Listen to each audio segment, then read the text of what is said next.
the puck out through center. Nick Lidström, great move, shoots, scores! Helm with it again, he's got some room. Lidström wide open, scores! Red Wings win it 5-4 in overtime!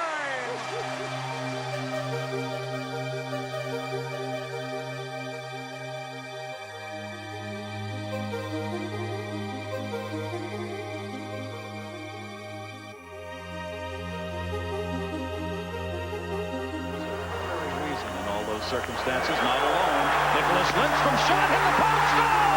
It went in! Detroit wins in overtime, Nicklas Lidström! As the coach of the year, back to the point, Lidström, shot, score!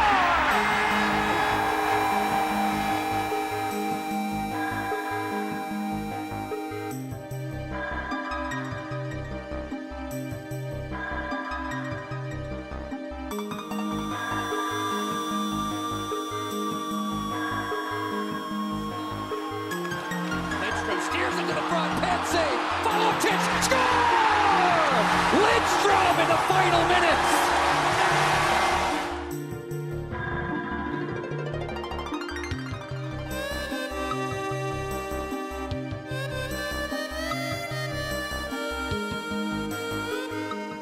In today's video, we're going to go back a little bit to June 17th, 1989. Just after the first two rounds of the NHL Draft wrapped up, with future studs like Mats Sundin, Guerin, and Bobby Holik leading the class. Yet hidden inside the third round was a player who would not only stand shoulder to shoulder with the Hall of Famers from that draft, but he would eventually surpass them. What came next was the rise of a legend, arguably the greatest defenseman of the modern era, and maybe the best defenseman of all time.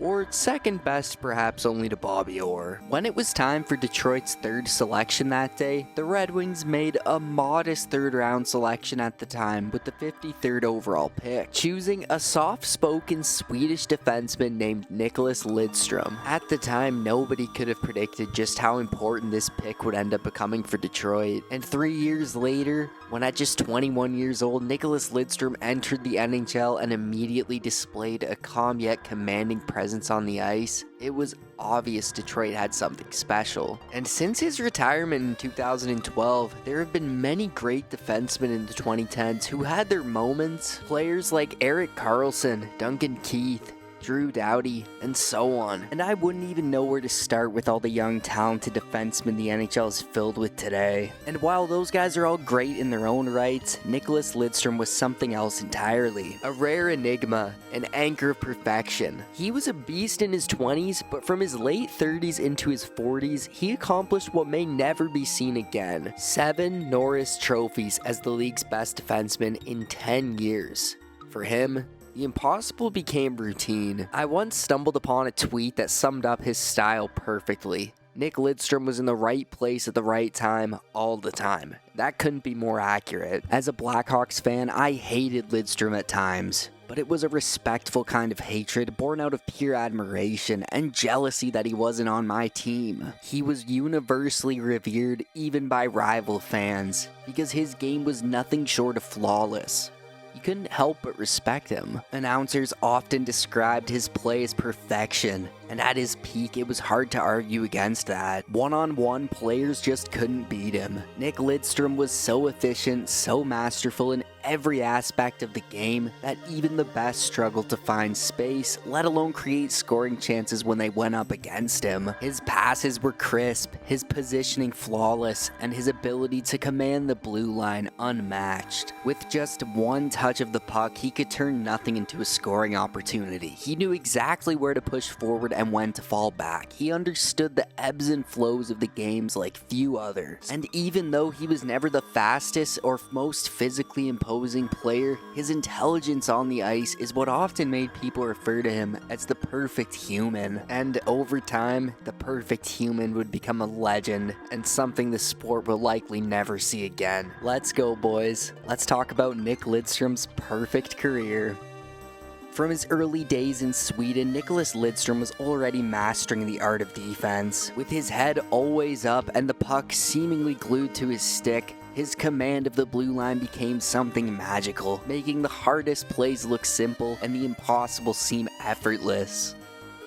His path to the NHL would begin in Sweden, where his performances with several clubs garnered little attention from scouts across the Atlantic. However, at the time, it's important to note that European players weren't as highly regarded as they are today, making it easier for somebody like Lidström to be overlooked. Had this been 2019 and not 1989, I think there's a good chance Lidström goes a lot higher in this draft and doesn't end up being arguably the biggest draft steal of all time. The Detroit Red Wings selected Nicklas Lidström with the 53rd overall pick in the 1989 NHL entry draft, adding Lidström in what I believe is the most successful draft in any organization's history. I mean, think of another team that has had a better draft, and comment below, honestly, this is actually unreal. But Lidström wouldn't make the leap immediately. Instead, he would help Sweden claim gold at the 1991 IIHF World Championships, as he offered fans a preview of the success that would follow him. When Lidström finally made his NHL debut on October 3rd, 1991, he made an immediate impact. Paired with veteran defenseman Brad McCrimmon, Lidström quickly learned the importance of discipline, hard work, and professionalism, traits that would define him for the next 2 decades. Those early lessons, combined with his natural talent, helped shape Lidström into the eventual GOAT he would become.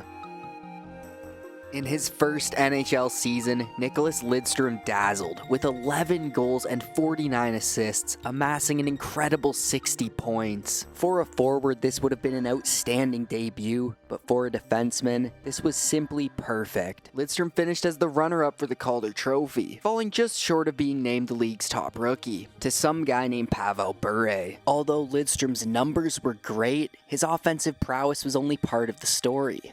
Known for his consistency and durability, he would often lead his team in ice time, rarely missing a game due to injury. Lidström's reliability would extend into the postseason, where he notched his first playoff goal during Detroit's playoff run. Unfortunately, the Red Wings' hopes were dashed in the second round when they were swept by the Chicago Blackhawks. But this was just the beginning of Lidström's playoff legacy.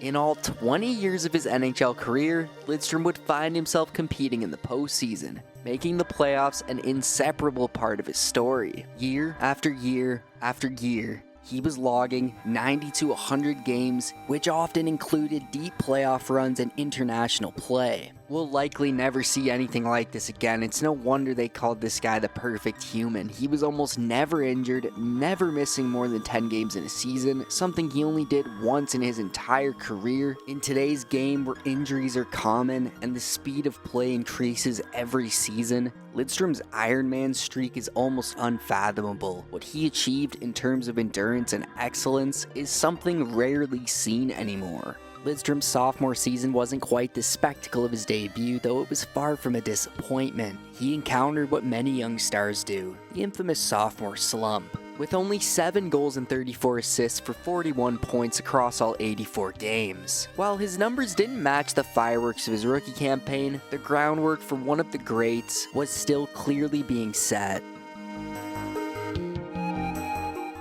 In his second trip to the postseason, he scored just 1 goal in 7 games as the Red Wings were eliminated in a crushing 7-game series by the Toronto Maple Leafs. But Lidström wasn't down for long. The following year in 1994, he bounced back with a strong season, racking up 10 goals and 46 apples, finishing with 56 points. His resurgence carried into the playoffs, where he tallied 3 goals and 2 assists in 7 games. Yet again, though, history would repeat itself as the San Jose Sharks stunned Detroit in Game 7, sending the Red Wings packing in another early exit.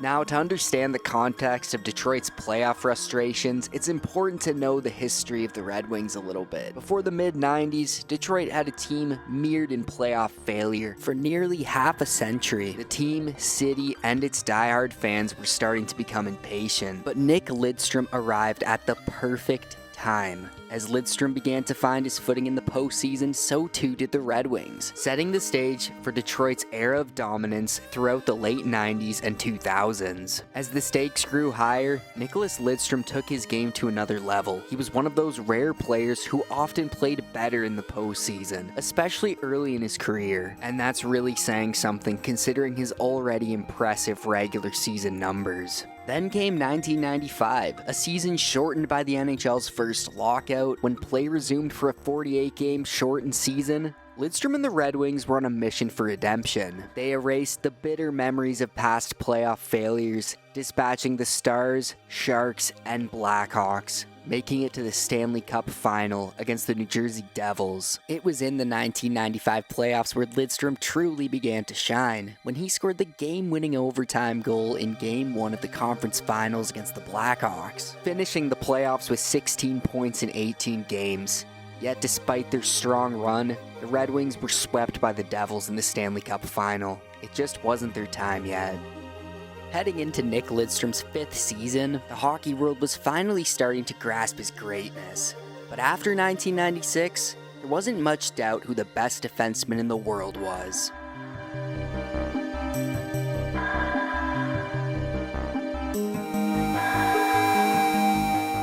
During the 1996 season, Nicklas Lidström continued to elevate his game, setting a new career high with 67 points in 81 games, including 17 goals. Remarkably, despite his incredible performance so far, he fell short of capturing the Norris yet again. The balance of defensive mastery and offensive skill that Lidström displayed during his rookie season was now fully realized. But the Red Wings, once again favorites heading into the playoffs, faced a fierce opponent in the conference finals, the Colorado Avalanche.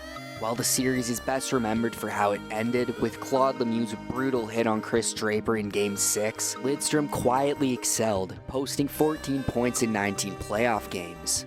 But that dirty hit, the moment of that devastation, would light a fire under the Red Wings for what was to come. In '97, the Detroit Red Wings were finally on the verge of ending their 42-year Stanley Cup drought, taking out the St. Louis Blues, Anaheim Ducks, and getting revenge over the Colorado Avalanche in the conference finals. They were now facing off against the Philadelphia Flyers in the Stanley Cup finals. Nick Lidström played a pivotal role in neutralizing Philadelphia's feared Legion of Doom line, a trio that had terrorized the Eastern Conference all season. A legendary line made up of elite stars Mikael Renberg, John LeClair, and of course Eric Lindros. Seeing the smaller guy on defense completely shut down the physically more imposing player in Eric Lindros was something few could have predicted, but Lidström stepped up to the challenge and completely shut down the line, helping hold Lindros to just 1 goal throughout the series, as Detroit would sweep the Flyers to win their first cup in 42 years, marking the beginning of one of the longest stretches of dominance in NHL history.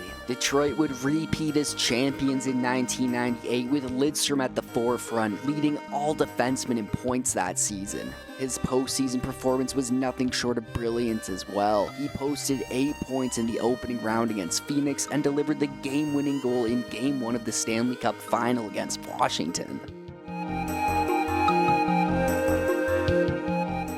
By 1999, the hockey world was expecting a Red Wings three-peat. Lidström was still performing at his best, helping Detroit to another division title. But this time, it was Colorado's turn to shine. The Red Wings' playoff dreams were cut short in Game 6 of the second round, ending their impressive streak of 9 consecutive series wins. The year 2000 marked a turning point in Lidström's career. For the first time, he reached the 20-goal milestone and surpassed 70 points in a single season, though he narrowly missed out on the Norris Trophy to Chris Pronger. And it's incredible to think that Lidström, who would eventually secure the Norris Trophy the second most times in NHL history, won all of them after turning 30. Despite his individual brilliance, the Red Wings once again fell to the Colorado Avalanche in the conference semifinals. From that point forward, however, the league belonged to Nick Lidström. No matter how skilled other players were, they seemed to be playing in his world,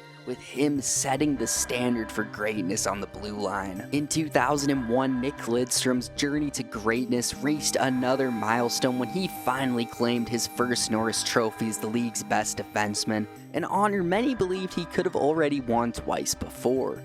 That season, Lidström tallied 15 goals and 56 assists for an impressive 71 points. However, the Red Wings would get upset in the first round of the Stanley Cup playoffs after winning the division title to the LA Kings. Well, people quickly forgot about that because the following year his dominance only grew stronger. He led the Detroit Red Wings to their third Stanley Cup in 6 years, when Lidström and the Wings defeated the Hurricanes in 5 games.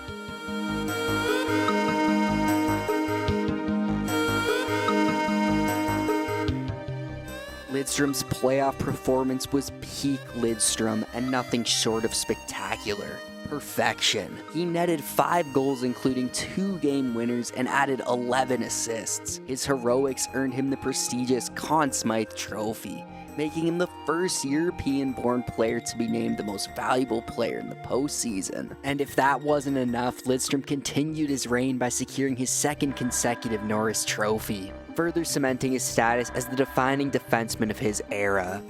In 2003, Nick Lidström won his third consecutive Norris Trophy. That season, Lidström recorded 18 goals and 44 assists for 62 points in a full 82-game season. However, despite his brilliance, Detroit shocked the hockey world by being swept in the first round by the Mighty Ducks of Anaheim, a surprising end to an otherwise remarkable campaign. In 2004, Nick Lidström experienced a rare blip in an otherwise illustrious, perfect career. That season, he managed just 10 goals and 28 assists, totaling 38 points over 81 games. While his defense remained as steadfast as ever, many began to wonder if the aging defenseman was finally starting to regress. Yet when the playoffs rolled around, Lidström showcased his true value by contributing 7 points in 12 games for the Red Wings, even as they faced a disappointing elimination at the hands of the Calgary Flames in the second round. Then came the 2006 season following the NHL lockout,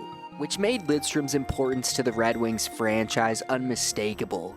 Although Lidström was set to earn $10 million that year, the new collective bargaining agreement slashed salaries on pre-existing contracts by 24%, reducing his pay to $7.6 million. Nevertheless, Lidström didn't care. He responded with one of the best seasons of his career, recording a remarkable 64 assists and racking up a total of 80 points. His loyalty to Detroit shone through as he opted not to seek a higher salary elsewhere. Instead, he signed a 2-year, $15.2 million contract extension with the Red Wings, keeping his annual salary the same. His efforts were rewarded with his 4th Norris Trophy, yet the playoffs were a different story. Detroit's dominance in the regular season, winning nearly 60 games, was overshadowed by a shocking early exit. In what would become known as one of the earliest examples of the President's Trophy curse, the Red Wings, despite finishing first in the entire league, were eliminated in just 6 games by the 8th-seeded Oilers, marking the end of a disappointing postseason for a team led by Steve Yzerman in his final season. Despite the playoff disappointment, 2006 still held a silver lining for Lidström. He played a crucial role in leading Sweden to a gold medal victory at the Torino Olympics, famously scoring the game-winning goal versus Finland in the decisive match.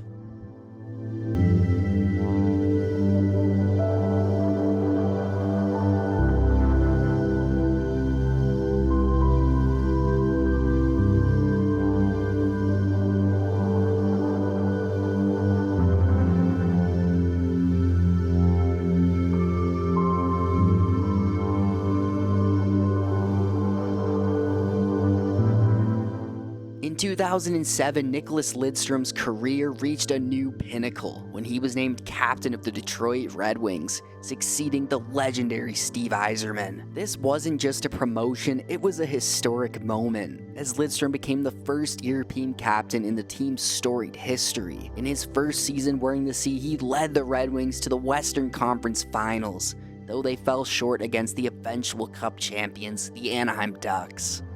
But still, that offseason, Lidström joined hockey's elite, winning his 5th Norris Trophy, a feat legends like Bobby Orr, Doug Harvey, and Ray Bourque have accomplished. He wrapped up the 07 season with an impressive 62 points in 82 games. The 2008 season saw Lidström continue his rise. In an October game against the Edmonton Oilers, he notched 2 assists, surpassing Peter Forsberg as the second highest scoring Swedish-born player in NHL history, trailing only Mats Sundin. By April, he hit another milestone, tying lucky Luc Robitaille for 42nd on the all-time NHL assist list with 726. With the Red Wings entering the 2008 playoffs as President's Trophy winners once again, Lidström's leadership shone brighter than ever. This time, he was determined to help his team break through, and there would be no President's Trophy curse holding them back.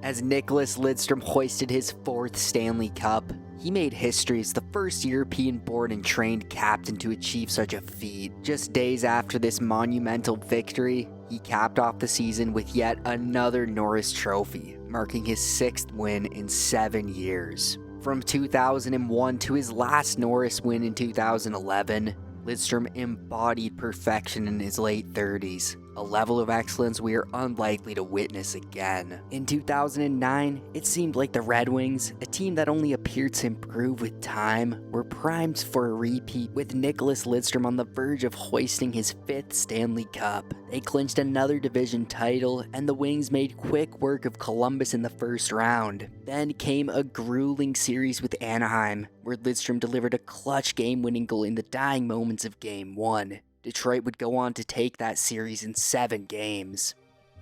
His team of Solana. Lidström steers into the front, pad save, follow pitch, score! Lidström. After outclassing a young Blackhawks team in just 5 games, the Red Wings were hungry for more. But it just wasn't meant to be. The younger Penguins team they had dispatched the year before had learned the lessons Detroit had taught them, much like when Detroit had to lose in the Cup Finals in '95 before becoming great. This loss signaled the end of an era in Detroit and the start of a new one in Pittsburgh. Detroit's era of greatness was over in 2009 when they lost in Game 7 of the Stanley Cup Finals against the Pittsburgh Penguins. But it wasn't over for Lidström.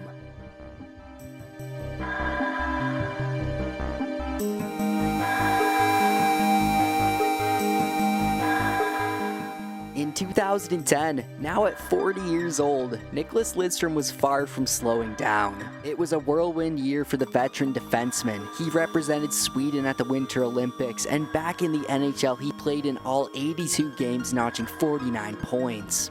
In the playoffs, Lidström continued to live up to his perfect human moniker, adding 10 points in 12 games. However, despite his efforts, Detroit fell in 5 games to a determined San Jose squad. In the first round, however, the 40-year-old Lidström proved he was still as clutch as ever when he recorded 3 points against a desperate Phoenix squad in a Game 7. And in 2011, at 41 years old, Nick Lidström, one of the greatest players of all time. While playing in a December game that year, Lidström achieved a feat that had never been achieved before, when he scored his first hat-trick, leading the Wings to a 5-2 victory over the St. Louis Blues, becoming the oldest player to record their first hat-trick. Along with Holmstrom, Lidström joining, shooting, scores! Nick Lidström! Tees it up, shoot, score!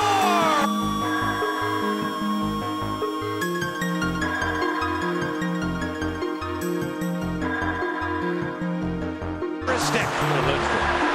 Lidström with it. The shot, scores! Hat-trick, the first of the career for Nicklas Lidström! Winning the Norris Trophy at 41 years old is crazy. Lidström never seemed to slow down. That's why his retirement in 2012 came as such a shock.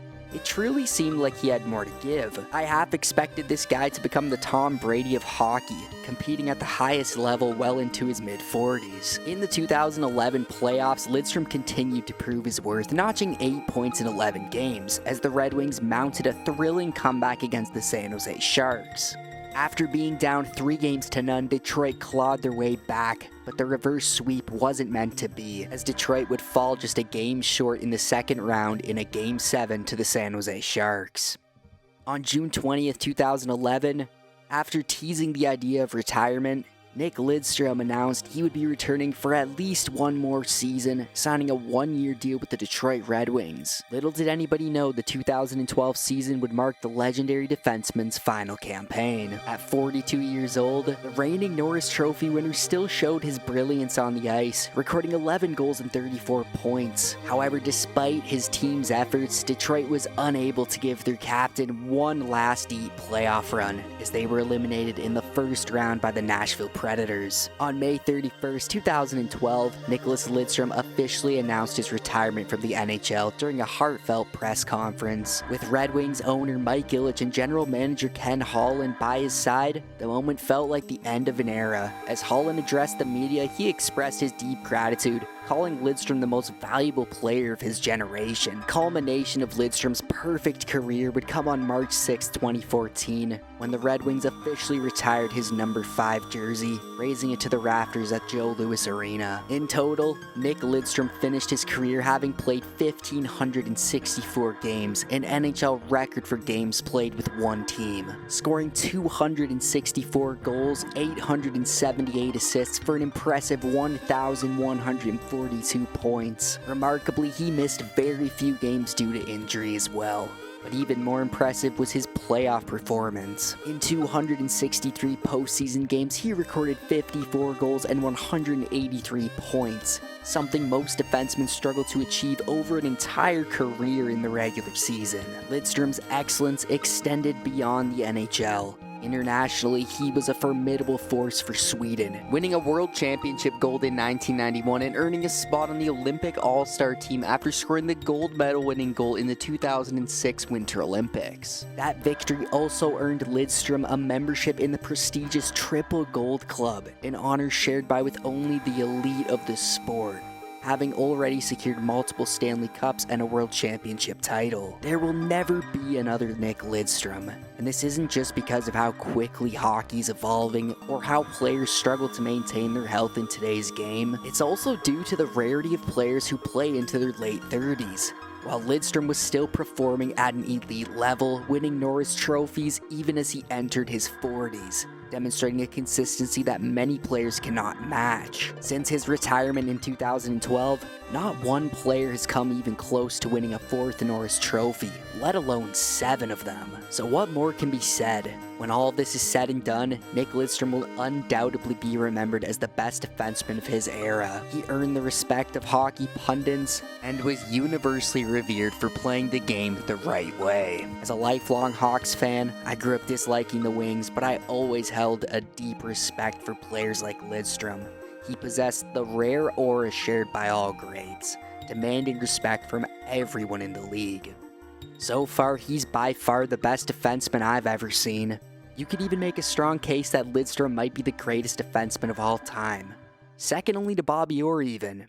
All of those opinions are valid. Winning 7 Norris trophies, all after the age of 30, and arguably deserving of even more earlier in your career, speaks volumes. His accolades include a Conn Smythe Trophy as playoff MVP, 4 Stanley Cups, membership in the Triple Gold Club, and a 12-time All-Star selection. It's hard to argue against a man who seemed to be in the right place at the right time throughout his career, all the time. The perfect human, Nick Lidström is a strong contender for the greatest defenseman of all time. Hockey may never see a more perfect career.